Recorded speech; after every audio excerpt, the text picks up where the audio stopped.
オフェンスが有利な点でいうと、いつ始める、始めるタイミングがオフェンスの決められるし、それから何をやる、どんなフォーメーションについてどんなプレーやるのも当たり前ですけどオフェンスを決められると。でそれに対してディフェンスは常にアジャストをしていくわけなんですけれども、あまりにもオフェンスに有利になっちゃうと、ものすごい常にハイスコアリングゲームになってディフェンスとしてはなかなかビッグプレーが生まれなかったりとか勝負としてすごくつまんないゲームになってしまうということで、例えば一戦場にはですね7人いなきゃいけないですよ。1234567かつパスを取れるのはその両端の選手だけです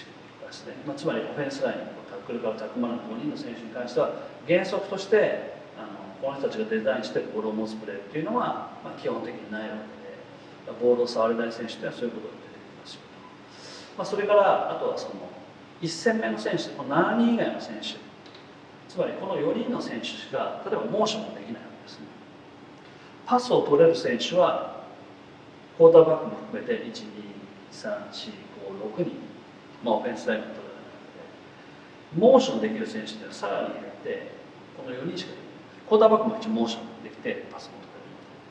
る。こういった制約があるからこそ、例えば前線前を強調するディフェンスをやってみよう、後ろも人数を増やしてパスを守ろうとかですね、いろんなことがディフェンスもやりやすくなるんですね。これだけ大きいスペースを本当に11位にきれいに守ろうと思うとすごくそれは難しい作業なので、それをやはりやりやすくするため、可能にするためにこういったオフェンスにはスクリメージ内上には必ず7人いなきゃいけないです。動ける選手、モーションできる選手はこれだけです。パスを取れる選手はこれだけです。といった、制約が、アドバンテージともに、そういう制約も一緒についているというのがアメリカのところのシーンです。野球とアメフトの一番大きな違いはやっぱ時間だと思うんです。野球は9回、アメフトは時間という制約がある中で、じゃあどのタイミングになったらちょっと自分たち焦んなきゃなみたいなことも正直で決めたりもします。やっぱりその3クォーターで4シーズ差あったらなるべく時間使わないで早いタイミングで点を取っていこうっていうふうに考えていくし、4クォーターの時になった時に2シリーズ以上あるとやっぱその辺はだんだん考えられたりですね。だからもちろん時間の使い方、その決められた25秒計、35秒、40秒のどうやって使うか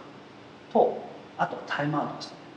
タイムアウトをどういうふうに取っておくのか、積極的に早いタイミングで使って時間を使う。で NFL なんて2ミニッツウォーニングで勝手に時間が止まるタイミングがあったりするので、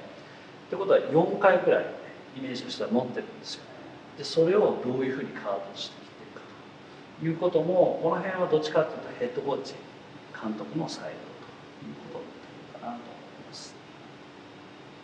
名将って言われる監督はやっぱタイムマネジメント、クロックマネジメントっていうのはうまいし、失敗しないし、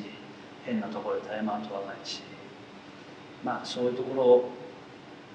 があるからこそ名将って言われるのかなっていうふうには思います。これも一つのフットボールと他のスポーツではあまりない、時間が止まったり動いたりするっていうスポーツはあまりないと思うので、そういった意味ではちょっと一つの考え方として面白いところかなというふうに思います。